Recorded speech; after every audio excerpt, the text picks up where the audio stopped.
Hello, everybody. Welcome back to another episode of Comic Book Weekly. I'm Chris, Dark Avenger C86. Next to me is Cat Comic Uno. Hey, guys. What is up? And below me is Brant Fowler, Last Ember Press. What's up, everybody? And I hate cameras, but beside the point, I'm going to turn it over to Cat with the news. We have a lot of news this week. Yes, we do have a lot of news. First, we got some people saying hello, so thank you guys for that. Hello. So first up, we have some media news, which was Batgirl has been cast for DC movie.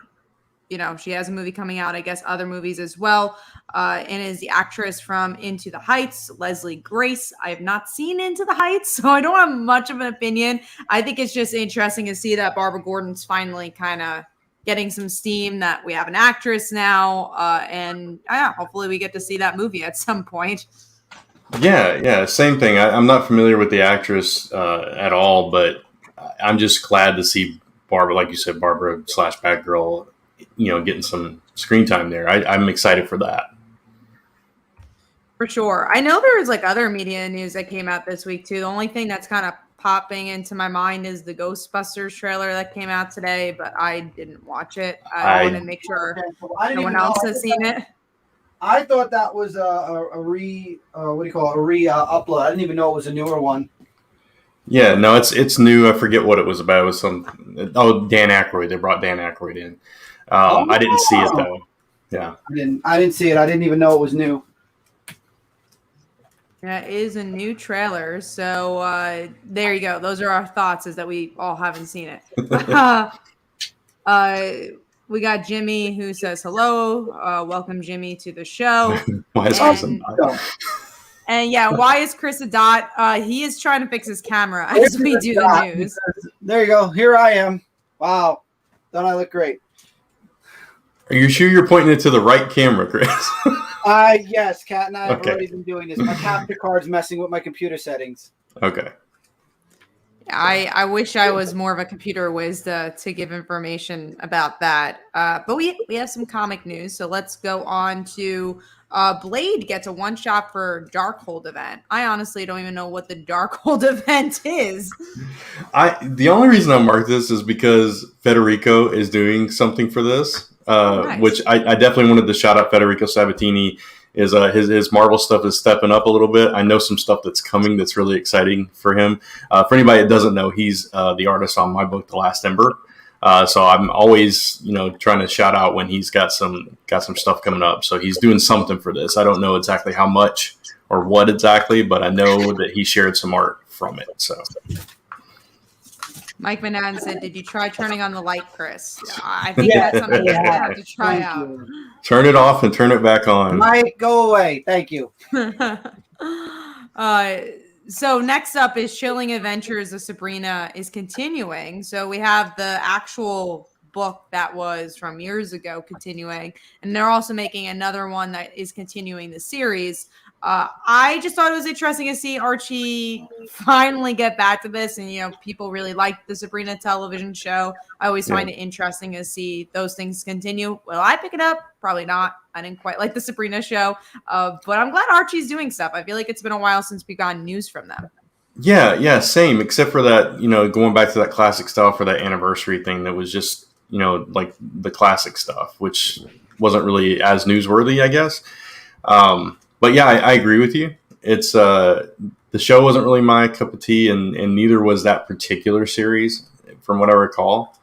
But yeah, I'm glad that they're doing stuff too. I love Archie. Archie's my childhood, so So moving on, so I wouldn't know. Ever even read the Mark Waid stuff? The Mark Waid stuff I read, yes. Yeah, that was good stuff. So was Afterlife. And the stuff Vampironica, they did some really cool stuff just not that long ago. So I didn't read Vampironica. After COVID. Vampironica was good, but then after COVID, things just, stopped, sadly. Right. So next up is Runaways and the Children of Adam possibly ending. Runaways I'm very, very, very upset about. Children of the Atom, this one just couldn't pick up steam. I'm not surprised by this one being canceled because it didn't do it for us personally. But Runaways, I hope it's they're just gonna spin off another series. Like, that's sad, especially after Marvel Pride. We just had Carolina and Nico in there, and ending at 100 issues. And also, like, I feel like Marvel has really taken away their YA books. They had Miss Marvel. They only have a miniseries for that. Spider-Gwen's nowhere to be found. And then Runaways, they're like taking out a whole market that they were doing good with for a while. Yeah, and I hope it's just one of those transitional things where they're regrouping, getting new creative teams and that kind of thing, and relaunching this stuff because they are popular and fan favorite properties. So I'm kind of hoping that that's what they're doing. Aside from Children of the Atom, Children of the Atom's gone. Yeah, I think it's going to be Runaways that comes back, if anything. Children of the Atom was an interesting concept, but it was overshadowed by this whole Hellfire Gala thing, and it didn't really have the payoff, I don't think. But I don't know what their ultimate plans were with that. I know it kept getting delayed, and then it didn't give the punch that it promised. So that one I understand, but Runaways, I'll be really sad about if that does not come back in some form. I'm sure we'll find out with issue 100 what their plans are for that one. Now, the big news from this week was that Scott Snyder inked a deal with ComiXology. So he announced like 8 books, and he's like, this is the stuff for Best Jacket, and they're going to be all in ComiXology and later collected for Dark Horse, which I thought was an interesting move because, obviously he did Kickstarter with Nocterra. It was an image book. ComiXology, I actually don't know how to feel about it because I don't think I'd pick them up through ComiXology. I'd pick them up through Dark Horse, but I feel like you have to wait like a whole year to get to that point. Yeah, I mean, I guess I get the logic, and he kind of said it in that press release or interview or whatever it was, that they kind of wanted to test the market with them through ComiXology or whatever, and then kind of bring them to print later, which if you're a big name and you can pull people into ComiXology like that, like Scott Snyder, that's kind of smart. You see what has legs and what you may need to move on from. It's an interesting step, but what I do really appreciate about what Scott Snyder is doing, like you said, he went to Kickstarter, he's going to ComiXology, Dark Horse Image. He's spreading his wings. He's trying different platforms, different things, seeing what his audience connects with, what books they connect with, and that kind of thing. So I love seeing creatives experiment with the medium that way. So yeah, and hopefully grow the comic book market as we know it. As you guys probably know, I've been doing a lot with Webtoon, and that's been such a eye opener. To say, and also just we've done conventions the past couple of weeks, and it's so interesting to see people have come. Chris, there's a little echo on your side. There is? Okay. Yeah. All right, messing with settings. Yeah. It was really interesting to see, and eye-opening to see for when we went to Comic-Con, we like had Slice of Life prints just to have them like, oh, maybe someone want to sign. A lot of people that came up to our table was like, oh, you're on Webtoon. I've already read your book. I'm like, what? We released a week ago. What are you talking about? It's like, yeah, no, I'm subscribed. I really liked it. And we had like multiple people doing that, and just hearing That's people awesome. like who didn't like, who were there maybe with their boyfriend or with their girlfriend. And like, they weren't there as a comic fan, but they really liked Webtoon. Like they were reading comics without knowing they were reading comics. Like they weren't reading traditional comics. And it's been super interesting to see. Again, we've been live for 2 weeks and we have over 5,000 subscribers. That's crazy. Right? That's 2 weeks. I've been doing YouTube for 10 years and I have 15,000 subscribers there. And you would think that's a broader audience, but on Webtoon, you can literally make 5,000 subscribers in 2 weeks. And we have 50,000 views. It's such an interesting platform. And it's like you said, it's so interesting that it's a completely different audience than your comic book floppy reading audience. So I'm learning through your experience too. So it's very eye opening and very interesting. And I might play around in that pool at some point. So we'll see. Oh, do it now. I really think Webtoon is going to become hot in like a year or two. Like do it right now is like the perfect way to do it. It's like if you're investing in stocks, it's like, wait, you didn't get Netflix when Netflix was a cent. Right. Like that's how I feel about Webtoon right now. It's like if you don't do it now, someone like Marvel or DC is going to jump on that bandwagon. And it's like Kickstarter. When Kickstarter first started, like it was like now it's becoming bigger, maybe a little harder for people, maybe a little easier for people. So I feel like, this is the opportunity to do it. And it's interesting because, a lot of people say, oh, I don't read comics, or like, oh, I'm not into the medium. And they are reading Webtoon and they don't even get that's a comic. So it shows that we can broaden this market so much bigger than who we're aiming for right now, and make this medium bigger than it is, or it currently is. For sure. We do have a couple of comments, so I'm going to answer those. Did you guys hear Kurt moved all his creator-owned books like Astro City back over to Image Comic? Yes. Yeah. We it was one of our news topics, but none of us read Astro City or any of his books, traditionally, so we didn't have much to add to it. But I do think that's really cool. Astro City for a while was at Vertigo, I believe, and obviously that's not around anymore. So it's good for Kurt that he's reviving his properties over at Image. For sure. Chris, I know you said you're still trying to fiddle for your thing, but did you have any thoughts about the previous topics we were talking about? No, everything you guys talked about. The only thing was with ComiXology. You guys know me. I don't really like reading digital first, but it's something interesting. But I do agree about the webtoons. That's something I agree that right now it's really up and coming, and I think it's something Brant and I were thinking about. It's a good, like you said, jump in now while it's newer and it's building up. So this way you're at the ground level. So when things get really big, we've already been there and we're already building on it. And what's cool about Webtoon as well is if your book gets recognized by Webtoon itself, you could become a Webtoon original and get paid by Webtoon to make your comics. So exactly. And there's ads there as well. There's a lot of cool stuff.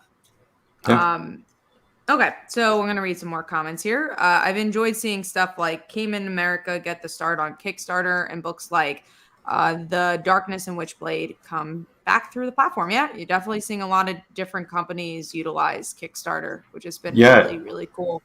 And a lot of companies watching Kickstarter and, jumping on some of these popular properties. Like Scout Comics has picked up a bunch of books that have been on Kickstarter, and like you said, Noctera is at Image now, and different things like that. So it's really cool how much it's grown, and how how the pandemic kind of pushed the industry a little bit more in that direction.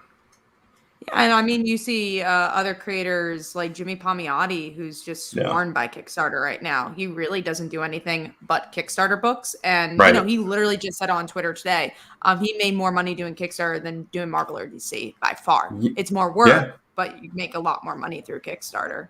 Yeah. I mean, we could go into this whole discussion about how much creators actually make through publishers and through Diamond and all that kind of stuff. It's not as much. It's not a lot. It's not a lot. But doing something like Webtoon, Webtoon, but also doing something like Kickstarter or Patreon and stuff like that. That's a way to actually, like, depending on if you're good at producing your comics, because I've seen people who will spend thousands of dollars on stuff you don't need. But if you're good at budgeting your comic, but still being able to put a high quality book out, you can make a lot of money through Kickstarter. Yeah. Maybe even your career on Kickstarter. And also building your audience. If you got to be good at, you got to wear multiple hats. So it's, you're taking back a lot of the work, but it's worth it. For sure. Sarni says, I did read your Webtoon, Cat. That ending to chapter 2, though. Hey, that's what I'm here for. I'm going to give you guys a link for the Webtoon. If you thought that was a big cliffhanger, wait and see. There's a lot to come with the Webtoon, and we're super excited about it. Let's see what else we got. Did anyone see the new Dune trailer? I did not see the new Dune trailer. I did not. I saw the last trailer before that, though, I think, or like teaser or something. I don't know. It looked more interesting than I thought it would. So, because the original was very boring for me. So I was really hoping that they would ramp that up for this one. We also have Mike Manhattan who asks, anyone read Middle West? I think Brant read a little bit of it. I read the entire thing. Fantastic series. Yeah, fantastic series. it was one of my favorite books every time it came out.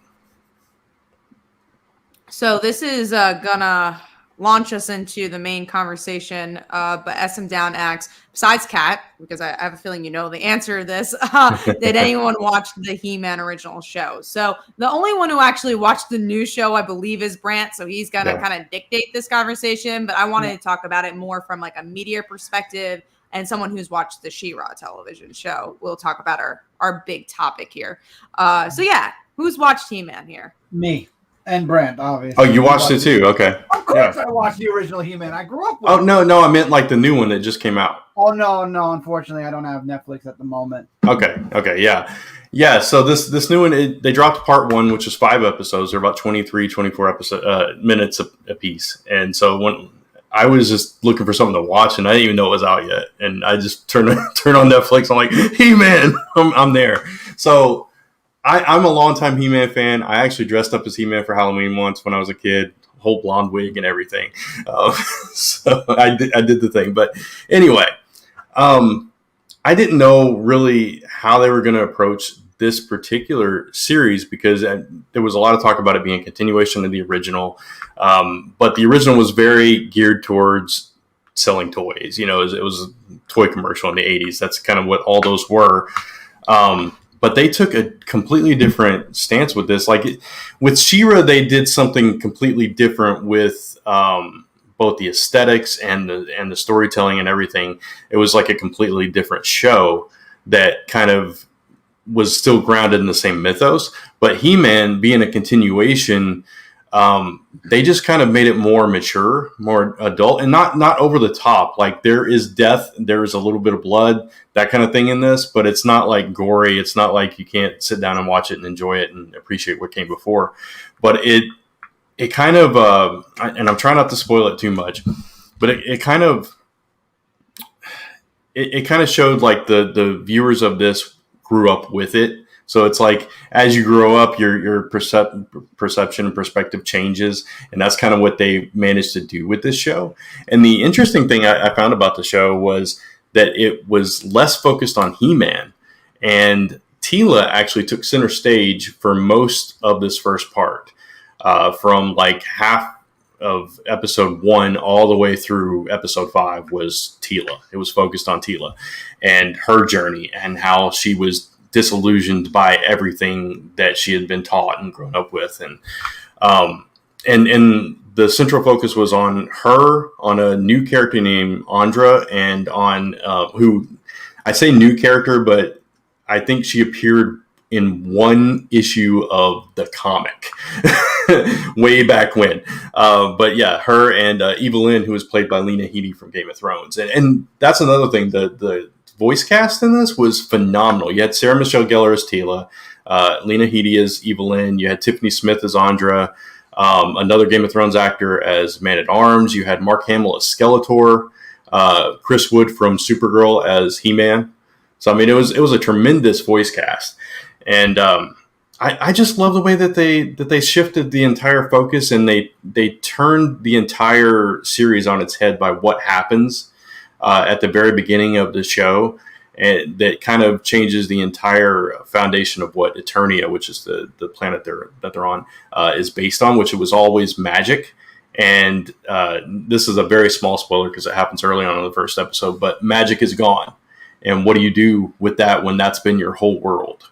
What do you do when, and it's like alliances shifted, and, motivations were different for different characters. Teela was kind of like a mercenary. It was a very interesting show, and the animation was really crisp and really, really beautiful as well.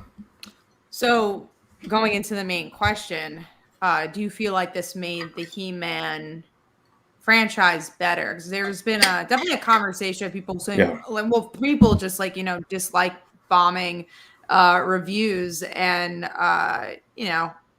I think it's very interesting to see a more, at least from what I'm seeing, a more fully fleshed out show. People getting angry at that because like the original wasn't, it was a toy commercial. Not saying it was bad, but I do think it's kind of like the Power Rangers comics, right? Like the original Power Rangers show, it's so much fun. Like we watched it for a reason and still love it for a reason, but the comics are so much better. They put more depth to it. And I feel like that's from what I'm hearing, what the show is doing. It's like, the Foundation's the regular He-Man show, the toy commercial type show. And then, 20, 30 years later, we're finally getting a more in-depth show from people who grew up with it and loved it. Yeah. And speaking of that, there's an after show that they did on Netflix where Kevin Smith interviews a bunch of the voice actors and stuff, and they talk about that. Kevin and Jason Mewes. Jason Mewes is actually a character in it as well. They did a makeshift toy commercial where they're playing with toys. It was fun, but yeah. And someone mentioned the I think it was 2002 He-Man show, which was really good too, but that was more in the spirit. Yeah, that was more in the spirit of the original, where this, like you said, Kat, has completely changed I don't know.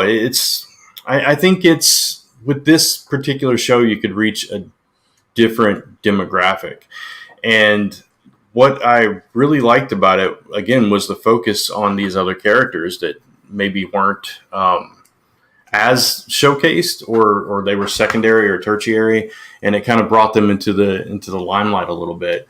As far as our main question, has it surpassed He-Man? And I think it has. I think you're always going to associate it with He-Man because He-Man's the Superman of that world, basically. But without him in the picture, you realize that all these other characters are very important. They have their own journeys, their own goals, and the way this particular show illustrated was that both Man-at-Arms and Teela, who were main characters in the original show, but they were secondary to He-Man. They were very good at what they did, and they were very interesting characters in and of themselves without He-Man. You know what I mean? So I think you could really build this franchise as Masters of the Universe and just kind of spread it out and showcase all these different characters and even bring new ones in. So, well, I think it's interesting too. Like, you have a franchise like Batman, right? Where you can have the Batman, you can have Batman the Animated Series, you can have these DC animated movies, and they all feel a little different, aiming to different demographics. And I feel like He-Man or Masters of the Universe can do the same. Like, obviously the She-Ra audience is very, very different than the Masters of the Universe audience. But, there's a CGI series that's going to come out. Maybe that's different. Like, it's cool to see, like you said, the universe explored in different spectrums. Yeah, absolutely. And you could take that route with it too. You could do different versions of that world for different markets, like She-Ra. It's a completely different demographic than what they did with this show, but some of the themes are similar, I guess. So yeah, it's just a fun show too. It's a lot of action. It's in a fantasy world. Great animation. There's some cool fight scenes in it if that's your bag, with Man-at-Arms showing his fighting skills as the weapons master and that kind of thing. It's cool. Cool. Well, that's I gotta definitely watch it. I want to watch it. I'm a huge He-Man and the Masters of the Universe fan. It'd be nice to see all the other characters fleshed out. Yeah. I think you'll be surprised by what happens in episode 1 and then in episode 5. 2 big things happen in those episodes. Oh, jeez. It's like, oh wow, they went there. But yeah, maybe one day I'll watch it. But that's so never gonna watch it. Never say never, but probably not. Gonna watch it. It's probably not your thing, Kat. I get that, but I do think you would like the character of Teela. She seems cool. I do think I'd like her too. We do have a question. Radio Vid says, side note on the Batman thing, did you talk about the set footage from Flash movie with Affleck Batman? No. We tend not to talk about set footage / photos. Honestly, I didn't really look into it too much. I'm so behind on those type of things anyways. Like, when the movie comes out, it comes out. I don't really need to have spoilers or anything. I don't even really like watching trailers that much at this point, unless it's a first trailer. Yeah, same. I hardly ever look at that kind of stuff anymore. And I'm not big on the DC Universe movies at all. Marvel, all day, any day, but DC, no. I just saw a Black Widow this weekend. It took me I still haven't seen it. I still haven't seen that. No, I haven't seen that. We keep putting it off. I would say you could take your time. Okay. Unless you just want to watch like the last scene. That's all you really need to see is like the ending credit scene. The rest is like, Yeah, we'll probably watch it this week sometime because Lisa starts watching our niece next week. So it's like we don't get to spend as much time together when she's watching our niece for 10 hours a day. So hopefully you get to see it this week. That means also Lisa has a break. So yeah. We have Serena who says, first positive review from old time fan gives me hope. I'm just waiting for part 2 or Blind Wave to do a reaction, whichever comes first. Yeah, I wish I knew. Does anybody in the comments know when part 2 is dropping? Because I was so sad when I got to episode 5 and there's no more. Probably. Let us know. Maybe in a month. Maybe they're doing it monthly. I don't know. No, I think definitely. I think with She-Ra, it was like 6 months. Yeah. Oh, wow. Yeah. Because they want to spread that out. So I guess we will see. Even Harley Quinn, I think, was similar too. Where that's the only show I care about, guys. Just want to see Harley Quinn season 3. Okay. Let's get into some comic books. We are skipping the under the radar section. We didn't really have any this week, so we're gonna. Oh, I'm sorry. We're actually gonna talk about Kickstarter. We're gonna talk about Chris and Brant's Kickstarter. Go ahead, Chris.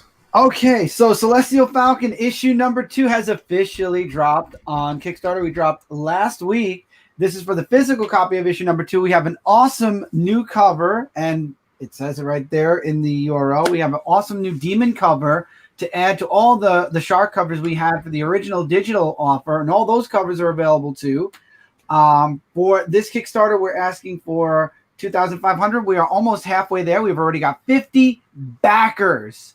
This is the issue everybody's going to want to get their hands on because the big reveal, one of the big reveals in the first story arc, actually drops in this issue. Lucas's artwork was on point. Amazing for this issue. We have amazing covers, like I mentioned, across the board from amazing artists. And we actually have a trading card set for this issue. I'll pass it on to Brant now to explain more about the internals of the Kickstarter. All right. Yeah, so you can go to celestialfalcon.com/demons for this. This is a physical version of issue 2. We actually kickstarted a digital version last year, so now we are taking this to print. It's completely done. The trading cards are coming out really cool. We've got 5 different covers by amazing artists. If Sharks are your thing, we got that Jaws homage. I love Lydia's cover so much. Every time I see it.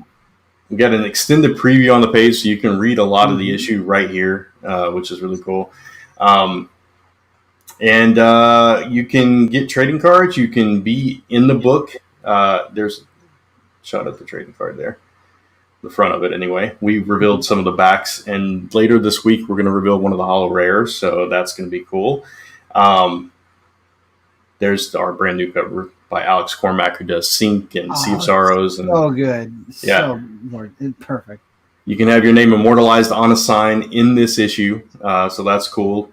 Like Kat's Calamia's Pizza there, and we got some other plugs from some other friends of ours in there. A little White Ash nod there as well. Get a blind bag where you can get some random comics, including maybe a special foil variant cover or something like that we have in stock. You can get every single cover of Celestial Falcon we've ever done to date, which is a lot. And and if you're a fan of my book, you can get all the Last Emperor right there on this campaign. So a lot to check out. We are running through next Friday, so not that long at all. 10-day countdown going on, and we are, like Chris said, getting close to 50%. When we hit 50%, we're going to reveal that holo rare. So hopefully that'll be this week. So go check it out. And if you like a little supernatural mix with your superheroes, if you like some action, some drama, some coming of age, and you like to see books that take their backers and actually put them in the book and make them recurring characters, we did that. We have a backer that backed the last campaign that is a father of one of our main characters. So that's really cool. We love our fans, we love our readers, and we love to incorporate them when we can. So check it out. Well, Very cool. Jimmy. What happened, Chris? We had Jimmy who said back, so I said thank you for backing, Jimmy. Yes, thank you guys and anyone who backed the campaign. I'm sure Brant and Chris very much appreciates it. So now we're going to turn over and talk about this week's books. It was kind of a lighter week this week compared to others. Yeah, a little lighter. So Brant, you want to lead us into the big books? Yeah. All right. Sorry, I was typing a message. No problem. I will leave that alone. All right, so we are going to talk about some books before we get into our actual top 5. Let's start with a book. Oh man, a book that what an interesting book. Yeah, a book that Kat and I were actually excited for, and the Mom book. Yes. So this is Mom, M-O-M, Mother of Madness, issue number 1 from Image Comics. This is co-written and created by Emilia Clarke from Game of Thrones, and co-written by Marguerite Bennett. Interesting enough, it was an all-female creative team. If you didn't notice it, from everything from the writers down to the editors, so that was cool. Oh wow! Yeah, this was a weird book. It was an interesting book. I actually I think the letter for this book. Oh man, I don't have it here. Yeah. Wrote a story for By Visibility. Yeah, it's Haley, right? Yeah. Yeah, exactly. One of my favorite stories of By Visibility. So very happy for her that she got such a big gig. Yeah. And I believe she's the letter on Incident Report number 2, which is by some friends of mine. Nice. Yeah. So that was really cool to see. I did recognize that name as I was going through it as well. So this book, I love how this book came to be. Like I've watched several interviews with Emilia Clarke talking about this book and everything, and how she was just like on their way home and came up with this idea of what if, what would it be cool if, and went home and like wrote 40 pages of this thing, and then connected with people that could help shape it into a comic book. So I thought that was really cool, and I love that she's invested in the medium now and stuff like that. But this it was weird. It was trying to do so many different things. It was so all over the place. I can't even tell you what the plot was. Like, it was like, oh, wait, she broke the fourth wall. Now she's a mom. Now she's an actress, whatever she was. I'm like, oh, okay. What's happening in this book? And the dialogue was shaky from the first like bit. It's like, I am this. I'm like, where's the good traction? It felt so awkward. And I'm just like, it just felt like a first draft of, I don't know. It was just weird. Yeah. I didn't really like it. Yeah, it was a lot. Like you said, it broke the fourth wall a lot. The character was talking to the reader for most of the book. And also it did this, it employed this device where all the other characters, when they're talking, whatever they're saying is kind of what you would expect they're actually meaning by what they're saying, or what they're thinking what they're saying. You know what I'm saying? So like their dialogue was very blunt and not what normal people would say. Like, it's company policy for you to wear high heels and you can't wear a blazer in the workplace and stuff like that. So people wouldn't actually say that, it's, I don't know. It was interesting. And it was, she talks about in the back that she's very much a feminist, and this book was very heavy handed in that direction. It wasn't organic. I think there's definitely a way to talk about feminism and things dealing with feminism and telling a really powerful story with it, because those are important. But just throwing words out without any like real background doesn't help. Like, I think, and again, Me Too is a very powerful movement and important. But I think the word Me Too was thrown here, and it just like, oh, well, what? That's a lot, right? That's a big topic, and you just threw it into the story, and it's like, okay, I want. If you're going to tell that story, that probably should be your whole story, not just a word thrown into the book. Yeah, I don't know exactly what this book is trying to accomplish. I think that's my main problem with it. It's like I said, it and you said too, it's all over the place. It's trying to do a lot of different things. It's kind of tongue in cheek, but at the same time, it's trying to highlight different behaviors. And it was also weird because it's set in 2049. And you would hope that things have progressed a little bit more in the next 20-something years. I didn't even catch that. That's how. Yeah. Yeah. Yeah, yet they reference stuff that's like happening now or it's happening in the past few years, and it's okay. That's a little odd, but I don't know. It was it was a lot. So yeah, I was not a fan of this book. Yeah. I sadly I was not either. The art looked great. So. But see, I think for a book with Amelia's name attached, the art could be even better. Yeah. and in the cover, if I didn't know it was Amelia Clark, I would have passed this right by, honestly. I got that part. I got that part. Oh yeah, well there you go. So, yeah. I was like, no, at least I got a good cover. Yeah, that main cover is not as good. That's the Martell cover. Yeah. So unfortunately, we didn't love it. Hopefully, you did. So, all right, next book. Yeah, I know. I wasn't talking to you, Chris. I was. Hopefully, somebody watching. Sharing my 2 cents. I didn't get a chance to read it. Yeah. So. Yeah. I don't. It was also. You should. I don't think it would be your thing, Chris. Honestly. Wow, you're throwing that out there, huh?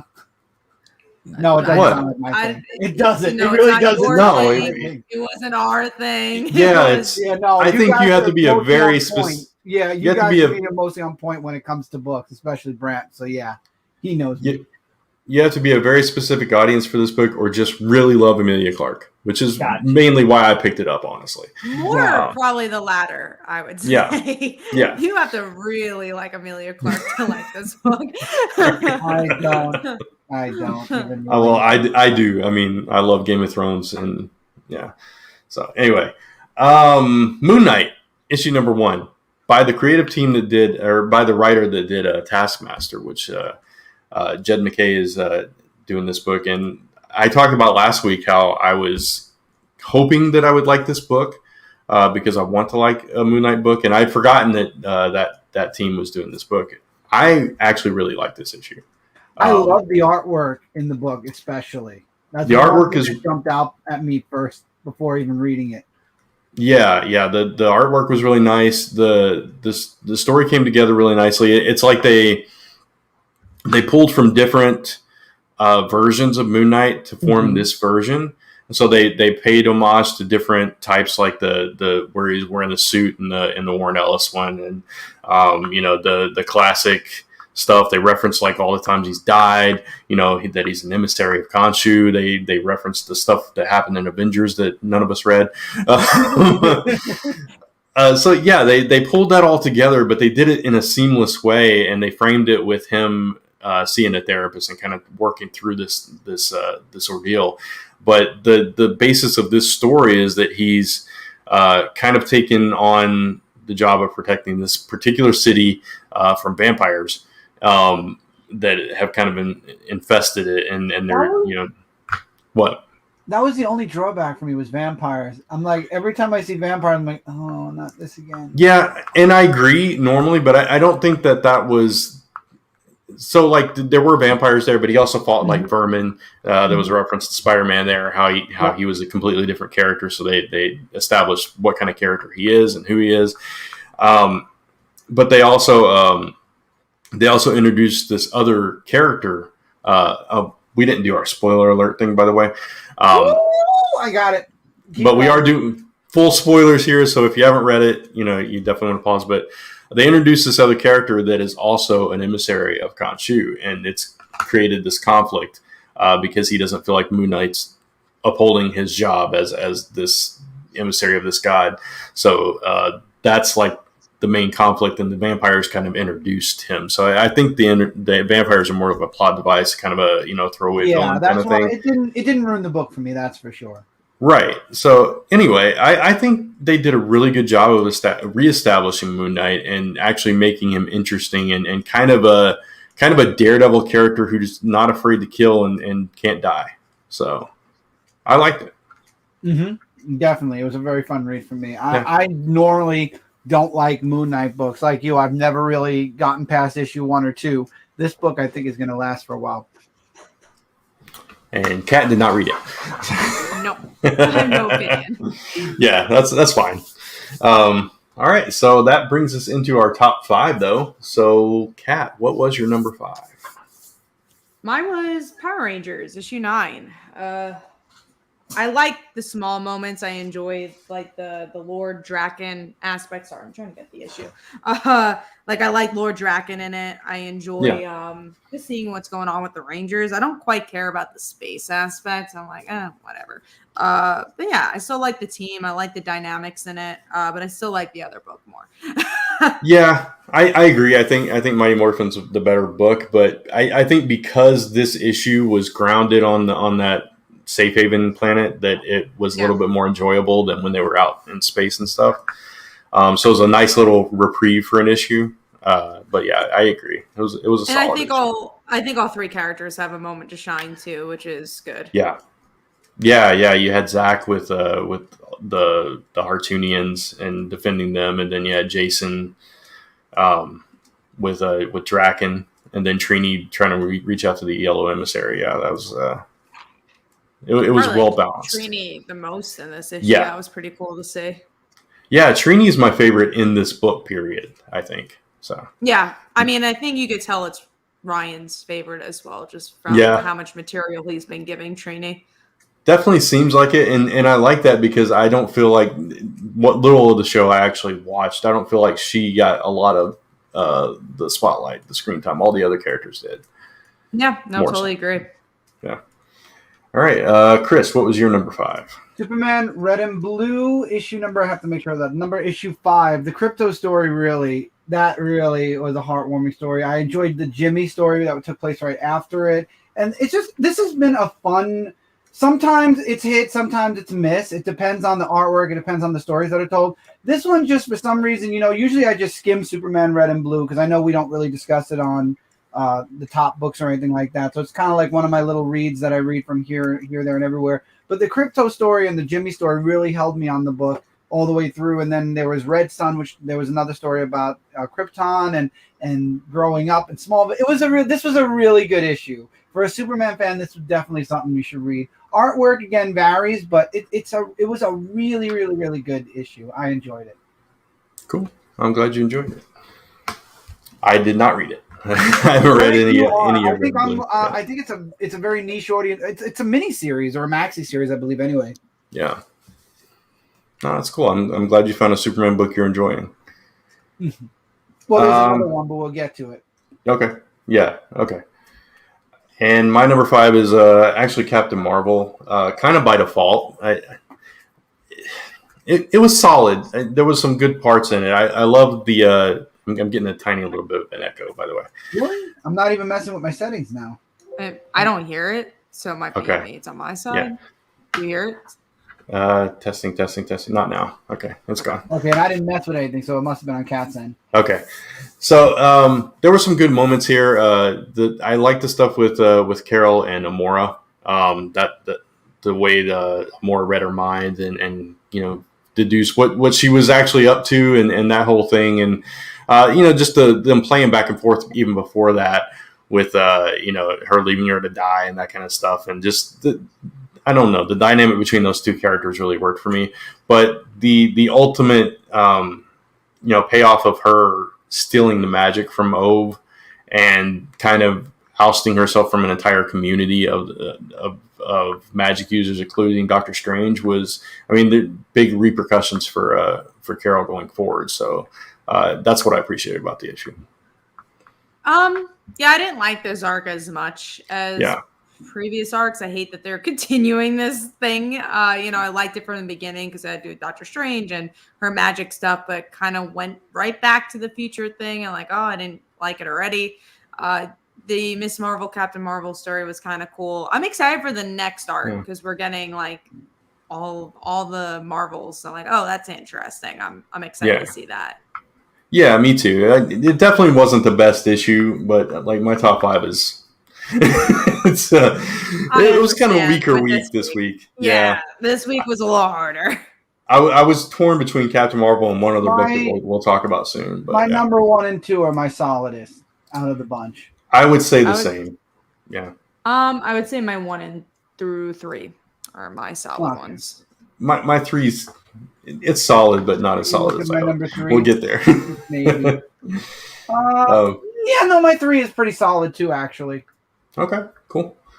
All right, so we are getting into our next big book, which may be the book you were alluding to, Chris. Superman: The Authority, issue number 1. Oh my God! Superman teaming up or asking for Manchester. This has to be a Future's End book because this is Superman in the future, obviously, with the Kingdom Come mess. This takes place in the future, right? I would assume. I don't know. I didn't actually read it. Hair, I would assume yes. Yeah. So, I would assume it's either that or it's time travel. I don't know how exactly they came together.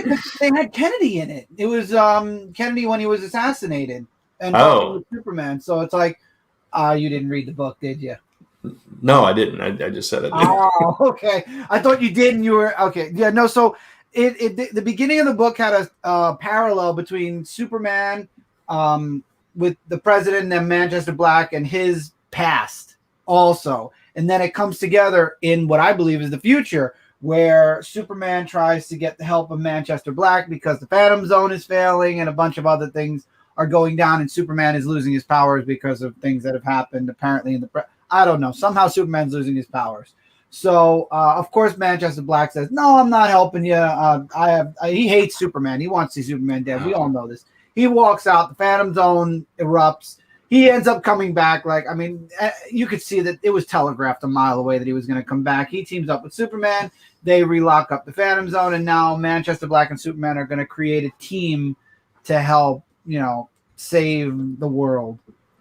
So Mike Manhattan said it was supposed to be part of 5G when that was a thing. Oh, okay. Well, he's wearing the Kingdom Come S. That's why I figure it's definitely something that's in the future. Yeah. Love the artwork in the book. Concept is interesting. Again, Manchester Black is definitely someone I love to hate. So to actually like him in a book, we'll see what happens. Yeah. Cool. I've never been a huge fan of the Authority, so that's why I didn't give this one a shot. But this is Superman centric, Superman Manchester Black centric. Yeah, well, that's cool. That's cool. I'm glad to hear it was a good read. Mm-hmm. All right, and you didn't read it either, Kat, right? No, I didn't have any interest. Okay. All right, so our next big book then is Radiant Black issue number 6, which we kind of talked about last week because you had already read it. Yeah. A little bit. And I think I told you I found out I didn't have to read all those books early, and I was like, "Oh damn!" Because I had plans that Wednesday. Right. I'm going to read everything in advance, and I found out those plans are canceled. Like, oh God, I wish I didn't read everything in advance. Radiant Black, different artist. Didn't like the art as much, but definitely a cool story because we get to see the origins of Radiant Red. Thought that was very solid. She's not in a good relationship, but still sticking with it. And she's stealing from banks, and you kind of understand why she's doing everything she's doing. So I thought it was a pretty solid issue. I don't think it was as good as previous issues. I do think those are better, but I think it was an important issue to have. Yeah, exactly. It was an important issue to have. It was an important story to tell for this character and her motivation. And I just love the way that relationship was introduced to us and the way it just kind of broke down. So they have this whole dinner with her family, and it's all smiles and rainbows. And then as soon as they get in the car, just the art illustrates how quickly their eyes change and their countenance and everything. And it's like, okay, there's trouble here. What's going on? And then you slowly find out what's going on and how he's keeping things from her and this kind of thing. And he's basically got a gambling problem is what it boils down to. It was, I loved learning more about one of the other Radiants and specifically the one that's been, at the center of the book as an antagonist. So seeing that motivation and seeing that different perspective was really interesting. I agree it wasn't as solid as previous issues, but I still really enjoyed it. Yeah. This is a book that I think Kat and I will both highly recommend. I think we did somebody asked us to do like a top 3 right now list last week. Yeah. And that was a lot of fun. Yeah. And this was one of the books on that list. This is a new arc. Yes, I believe so. Did it already come out? I'll grab the trade. It's such a good book. It's so good. It either came out like just recently. I'm subscribed to Kyle's newsletter, and he mentioned it. So it's either recently or very soon. It's August 18th. It's coming August out. 18th. There you go. So Okay. So soon. Okay. yeah. All right. So that brings us to our number 4s.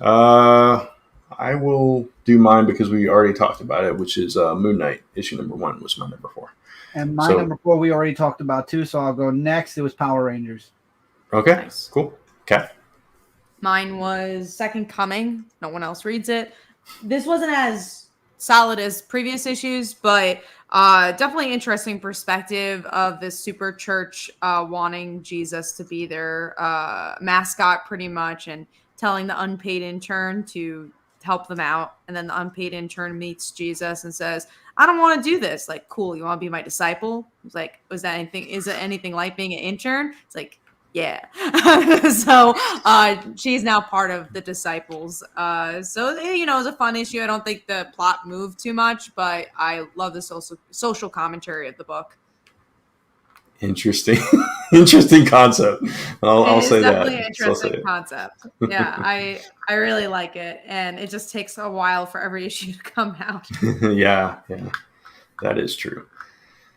All right, so that's all our number 4s. We'll go into our next big book, which is the book that I was going back and forth between Captain Marvel and this one, was Shazam, issue number 1. And I know we're going to have different opinions about this cat, but this was very tied into Teen Titans Academy, which I know you dropped, and I'm still enjoying. Which is why, do I need to read this? Probably not. Yeah, probably not if you're not reading that. Yeah, I agree. I don't think it's going to tie as heavily in, especially with the ending after Billy leaves. It's going to tie in a Future State for sure, because everything's going to tie into Future State at some point. Yeah, it's definitely headed that way with Future State, which is, I don't like what they did with Shazam in Future State, so that kind of makes me a little iffy on it. But I did like this issue, and I like Billy trying to keep this close to the vest, and then the secret gets out, and like everybody's like looking at him differently, and it was just an interesting dynamic. It was you don't see him often interacting with teenagers. You see him more with like the Justice League or whatever. So aside from his own family, right? So I kind of liked seeing him in a different atmosphere, I guess, and kind of exploring what happens to Freddy without those powers and that kind of thing. I thought was really interesting as well. So, but I feel like we've seen the story of Shazam not having powers anymore. So I'm like, okay, that's a little repetitive. The scene I really did like was between him and Mary, but I'm like, yeah, we're not going to get more of that. So it's like, why should I read more? I thought that was bad. I really don't think this is a bad issue. It was actually like close to my top 5 because of the type of week it was. But it's only 4 issues. It didn't impress me enough. Like the cliffhanger didn't impress me enough to want to get the second issue. Not a bad issue, but I think it really depends if you're reading Teen Titans Academy or not. Yeah, and I completely agree with that, and that's why it was enough for me because I am still enjoying that book. So I definitely want to see how he gets to that point. I hope that they change the outcome and he doesn't end up where we saw him in Future State, but we'll see.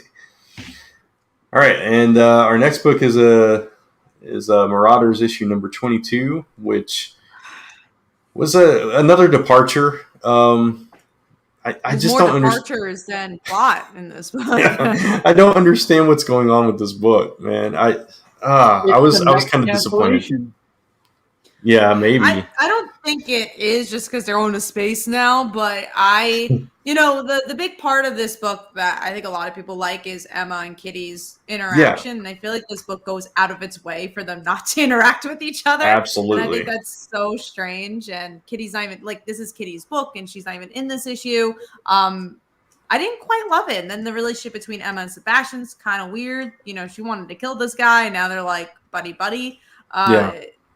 I didn't really like the flashback. Like, I get it. If you're like a hardcore old school Hellfire Club fan, I guess you'd enjoy it. But I just think you could do so much more with Emma than what you did in this issue. If you're going to have a solo issue with her. Yeah, and it's like it definitely catered to old school fans, because if you didn't know who that character was, then you're completely lost and why you should care about this character. And I don't remember this character. It's been a long time since I've read any, that old Hellfire Club stuff. So it's, I didn't love it either, unfortunately. Always like Emma, but didn't love this issue. So, all right. So that takes us to our number 3s, which that's where things are going to start getting interesting. So I want to see what your number 3 is, Kat. Mine's Radiant Black, so we're already talking. Okay. Interesting. All right. Chris? Moon Knight. We already talked about it. Okay. So mine, we have not talked about yet.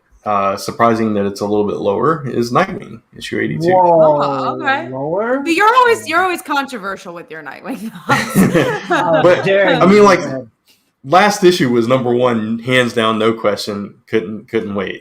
This issue is it's a slower issue. But it is an connects to exposition Tony issue. Zuko. It connects to It does. Parents. Yeah, it was a good issue. Like my top 3 are 3 of my favorite books right now. It's no secret if you watched last week's episode, you know what my top 3 are probably. Just which order they're in is the question. But yeah, I liked the issue. I liked how they connected it to Tony Zuko. I liked how that it felt organic, who his sister was and how she came to be his sister without him even knowing it and that kind of stuff. I love that story. But yeah, I guess with the focus taken away from what we had been building up to give us that sidetrack and that backstory was just not quite as entertaining to me as the previous issues is all. Okay. I enjoyed this issue. I thought it was solid. What I liked is that it retold Nightwing's origins without retconning anything. The idea that he didn't cheat on his wife or anything. They didn't add drama, just have drama. Right. It was I do wish I knew together. a little. Exactly. I do wish we knew a little bit more about the sister and what she was doing before we got to this issue. But I thought it was solid. I love this book. And was it as good as previous issues? No, but I still really enjoyed this one. Yeah, and that's why, it was hard for me, but it is my number 3. It's not like I didn't love it or anything. Yeah, but number 8, yeah. Yeah, I didn't love it as much as, it didn't give me that, oh my God, this is the best book I've ever read kind of, feeling this time around. That's all. So, All right. Next big book was actually Nightwing, so we've already talked about that, and we've already talked about Power Rangers as well. So we'll move on to our number 2s. Mine's book we already talked about, which was Radiant Black. So, nice. Chris, what was yours? Superman and the Authority, issue 1. Already talked about it.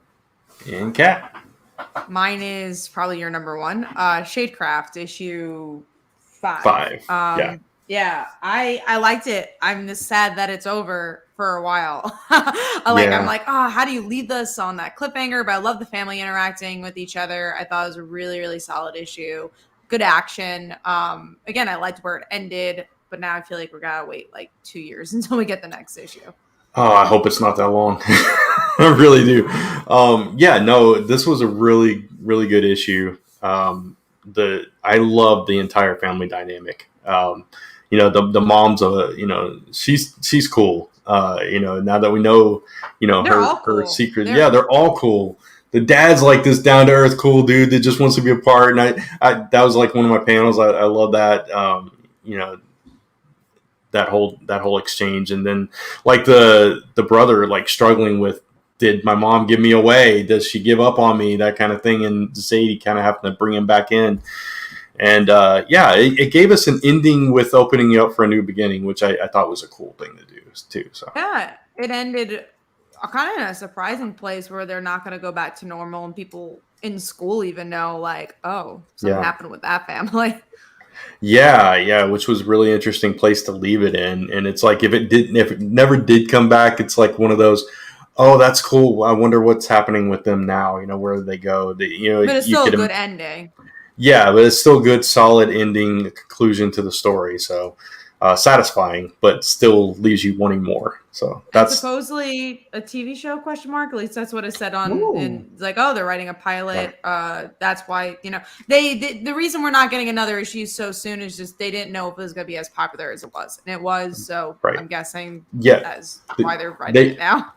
Yeah, they were working on this during COVID, so they really had no idea how it was going to be received and all that stuff. So, I would love to see a TV show. But either way, this is another trade when it comes out. I highly recommend. Go get it. Oh, for sure. Sure. So good. Especially you, Chris. I think you'd enjoy it. That's what I figured Brant was talking mainly to me, so that's like two trades. I could get 2 trades for sure.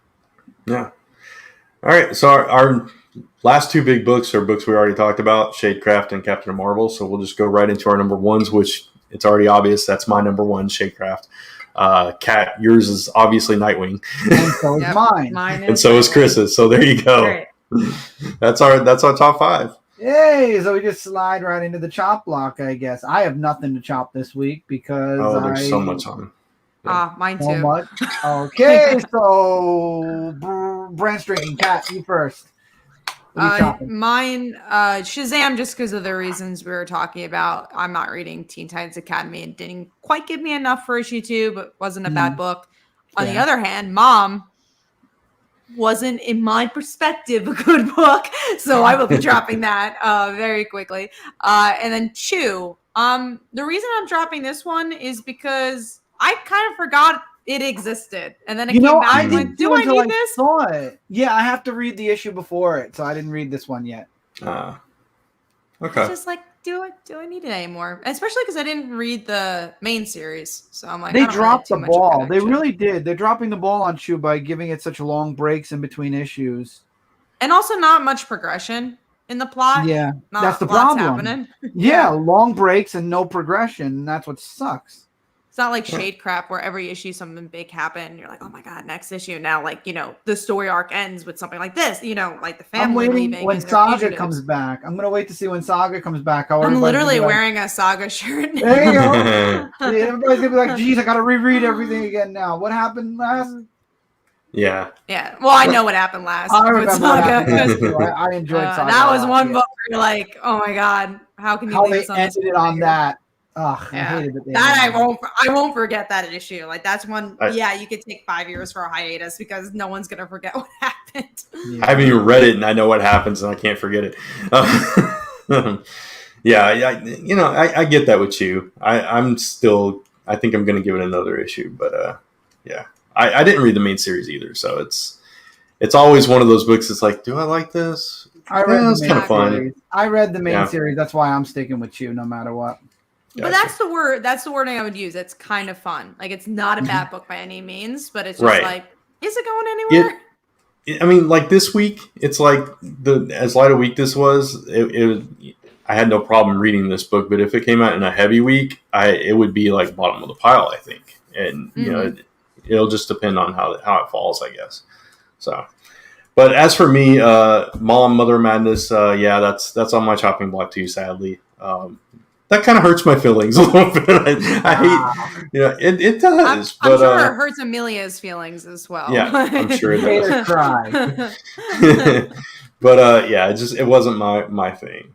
I'm also dropping a couple of books that the rest of the books just aren't my thing. Bermuda, I tried the first issue. It was fine. It's not a bad book. I know that it's going to be one of those books that I forget about. And it just didn't grab me enough. It didn't give me that punch to like, oh, I got to read this book. Gamma Flight, I really didn't enjoy the first issue. Read it because you're not even reading Hulk. Yeah, I tried the first issue. And I was like, it's okay. I'll give it one more. And then this one just lost me. It's just I'm not connected to any of these characters. So I did not like that arc at all from Immortal Hulk. It's probably my least favorite part of that book. So I'm like, I'm not getting that. Yeah. Well, I mean, at the end of the first issue, Scar came back, so I was like, "Oh, I want to see what happens with Scar." And then I just didn't. Back. Oh shoot! But I didn't like what they did with him, so Oh jeez. There you go. He's also got fingers growing out of his forehead for some reason. Oh jeez. Interesting. And the last one is Save Yourself, which neither one of us were crazy about that first issie, right, Kat? Did you read the second issue? You dropped it. Okay. No, I dropped it after issue 1.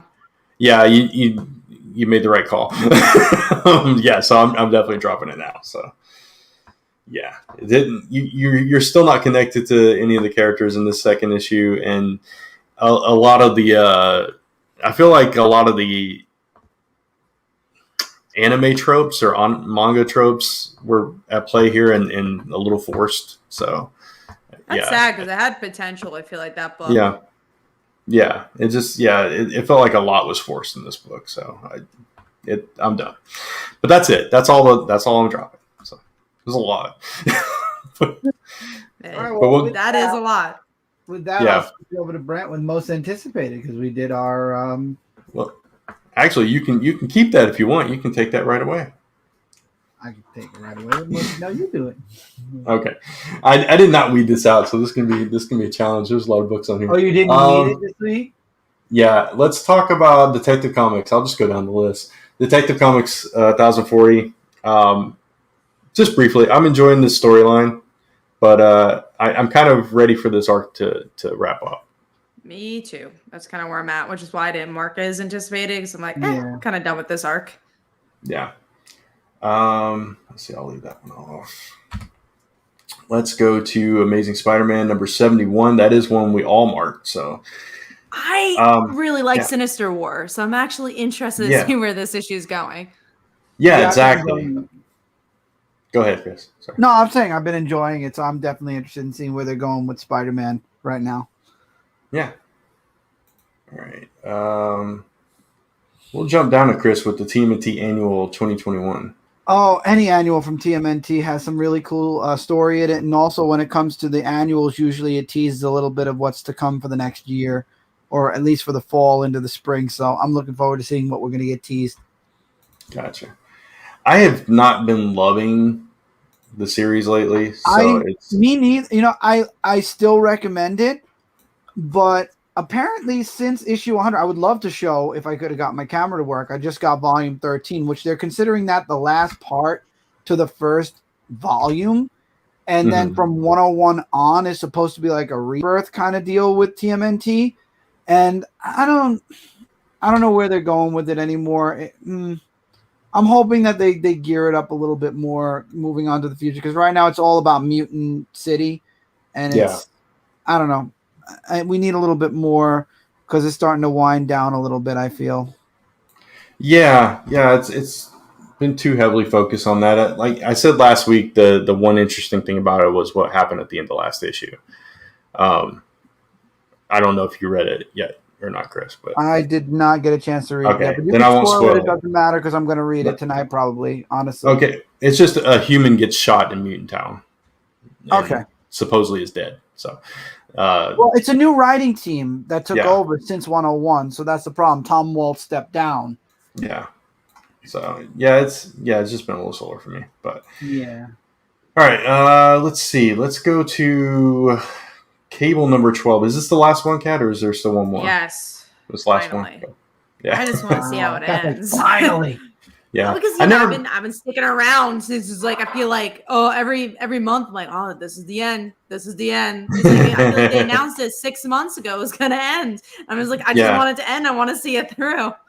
That's why I kept thinking it was the end. It was the last issue. Like I haven't read last issue yet. I don't think issue 11, and I thought that was the last issue. Happened. Yeah, so me too. I remember I put it in the big books thinking it was the last issue. Yeah. Like this is why it's a big book. That's funny. All right, so let's talk Batman Secret Files Huntress, number 1. I mean, Huntress is a badass. Yeah, I'm ready to read it. It's one of the only Secret Files I'm like, I'm actually like looking forward to that. I think I got that and I got Clown Killer. Clown Hunter. Yeah, I got Clown Hunter as well. I'm trying to think if there's any other ones. I think there's I got Clown Hunter just for the origin of the Clown Hunter and just the first like full appearance. I never read these Secret Files books. I don't know why. I just never do. They're not the same. It's not like they were in the 90s or in the early 2000s, that's for sure. Yeah. All right. Moving on to Black Widow, number 9, which this is another book that I just love to death. Yeah, same. I like this arc. I love this. I love this book. Yeah. Really, anything she writes. It's just like on my radar for sure. Another newsletter that I'm subscribed to and read religiously. Same. Yeah. All right. Let's go to Icon and Rocket season 1. So Static came out recently, and we liked it, didn't love it, right? So, but Icon and Rocket, that's not a book that not characters that were on my radar back in the day. So I'm really curious to try another property in the Milestone universe. Yeah, out of all the ones that they've announced, like Hardware, I'm probably not gonna pick up. But Icon and Rocket, like that dynamic seems really interesting to me, and the concept seemed interesting. So, and obviously these books are kind of starting from the beginning. I really only know them from Young Justice. That's about it. So I'm definitely interested to start something new, and hopefully enjoy it. Yeah, I really hope it's good. Static was the only like original Milestone book that I tried back when they first launched, and obviously it was the most popular one, the one that spread out into different things. So that's the main one that was on my radar. But yeah, this one looks really interesting. So hopefully it's a good read. Let's talk about Robin number 4, which I just read issue 3 like the other day, like 2 days ago. I adore this book. It's a good book. So excited to see where it goes. Oh yeah, it's one of DC's best, and I could see this being a game changer for Damian Wayne and really changing his character. It's like Tim Drake's series all over again. This is something I can see lasting for a very long time. Yeah, it's so weird because it's like it's set on this island where they're fighting to the death, but this is the most humanizing story Damian has had to date. So making friends, really cool. A great supporting cast. I mean, you reading also some have manga. Reading some manga, a lot of manga, but you also have characters that are cult fan favorites. You got Connor Hawk, you got Ravager, so it's cool to see them as well, and then new characters like Flatline. Yeah, for sure. So I can't wait for that one. Infinite Frontier number 3. I am caught up now. I'm actually reading this book. I am not caught up. I have to catch up. I really liked issue 1. Didn't love issue 2. So we'll see where issue 3 goes. I don't want to go into it. There were spoilers out today for issue 3 and certain characters that come back. And if you read issue 2, you kind of know which characters those probably are. So yeah, I'll be interested to see. These characters come back a lot, though. Yeah, they do. There's always announcements for these characters to come back. I want to see what they're planning on doing with these particular characters. So we'll see. We'll talk about that next week, though. I think the last book we have to talk about then is this can be an interesting discussion. Superman, Son of Kal-El, number 1. So how would you feel about this? I want to read it because I don't know. I want to like it. I don't know. Taylor, man, please, let me like John. that's the thing. Wouldn't it be funny? I'm sorry for cutting you off, Brent. The only thing I want to say is, wouldn't it be funny if he finds a way to de-age John and give Tevye that's never going to happen. Dream come true? I don't think it's going to happen either. If anything, he's going to age him up more. Yeah, probably. He's going to be an old man. I forgot we're going towards future state. So yeah, if anything, this boy is gonna be 80 years old by the end of this book. Superman's still gonna be young. He's gonna die of old age. John will die of old age while his father's only like in his 40s. Yeah, pretty much. Well, hey, a lot of people would probably be happy with that. Sadly, I mean, unfortunately. Yeah, it's Tom Taylor on a Superman book. That's cool. It's John going towards future state. Not cool. So we're very mixed feelings about this book. I will give issue 1 a try. If I don't love it, I will drop this book. That's how I'm feeling. I probably won't read it anymore. I love Tom Taylor, but I can't with John. I'm also reading no Superman book, so there's not a real point to read this, but I really want to give it a shot. I'm hoping issue 1 blows my mind. Yeah. Somebody mentioned Dwayne McDuffie in the comments when we were talking about hardware and stuff like that. Did you guys know? I just found this out, and I know it's probably common knowledge at this point, but the comedian / actor Keegan Michael Kay, that's currently in Schmigadoon, found out that they were brothers. Like after Dwayne McDuffie died. Real brothers? Yeah, that's crazy. They're like half brothers. Yeah. Yeah, they're half brothers, and he found that out after Dwayne McDuffie had died, and that's sad. But yeah, that is sad. And it's interesting that they both ended up in entertainment in a way. So yeah, that is really interesting. Man, did not know that. Yeah, fun fact. So that's all of our most anticipated. So start wrapping it up. Yes, I'll pass it on to Chris. So, really quickly again, Brant, you still have the link to the Kickstarter, yes? Yeah. Okay. So I'm going to start us off this week, because normally I don't have anything to talk about, but there it is. But I do. CelestialFalcon.com/demons. We have Celestial Falcon issue 2 again. It's on Kickstarter. Physical copy. We have so many awesome covers. We have trading cards. There's so many amazing tiers. If you'd like to get Last Ember along with your Celestial, there's a tier for that as well. If you like a supernatural superhero story, coming of ages book, this is something you definitely want to check out, because in this issue, lots and lots of secrets. Well, the first of many secrets, at least, is revealed. We find out a lot in this issue. You can get yourself put in the book. You can have a sign in the book. There's so many things that we're working on with this physical copy, and we made a brand new cover specifically for this physical Kickstarter campaign. So if you haven't already, go over to the Kickstarter. If you can't back it, share it. You never know who would love to see this book, who would love to read it. There's even a catch-up for anybody who missed out on issue 1. You could get 1 and 2 in a tier, I'm sure.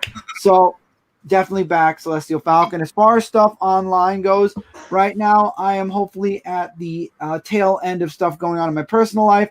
So that's good news, because that means I can get back to working on YouTube content on Dark Avenger C86. I did a Dark Avenger live yesterday where my camera wasn't a piece of garbage and worked.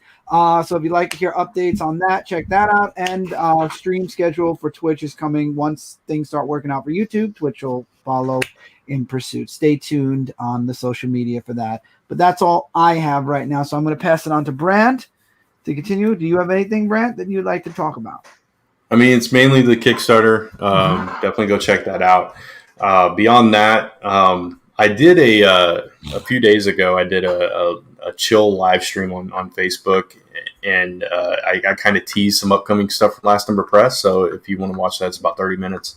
I show some art from different things. I talk about some upcoming projects we have. So if you want to know what's coming next from us, you can go check that out on my Facebook page, which is just Brant Fowler at Brant Fowler. So yeah, that's all I got going on.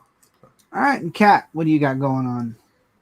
So By Visibility, bisexual anthology is going to be coming out August 30th, and we're already Project We Love, which is kind of crazy, which is really That's awesome. Yeah, we're like a month away. We're already Project We Love, so thank you to Kickstarter for that. That's awesome. Then also we have Slice of Life, the webtoon. It's about a gritty anime protagonist who is brought to the real world and learns that there's more to life than darkness and revenge, and finds love with a kind-hearted cheerleader. So definitely go check that out. Here is the link for that. We are uploading every Monday at 6 o'clock, at least for this chapter. We've been kind of experimenting with the times we're releasing, but Monday at 6 seems to be a solid time for us. So we're also a staff pick for Slice of Life, which is really, really cool. So thank you, Webtoons, for that. Glad you're enjoying it, Webtoon. And yeah, that's it for me.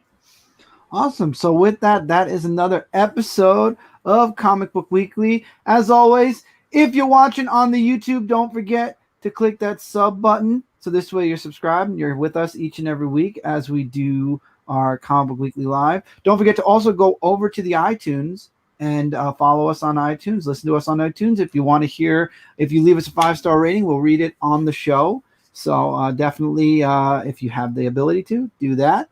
Also, we have our social medias, all to Brant's side over there. You can check those out for Comic Frontline, Comic Book Weekly. All of our personal ones are right on our little boxes. And then to Brant's other side, don't forget to thumbs up this video, show YouTube you love Comic Book Weekly as much as we love doing Comic Book Weekly.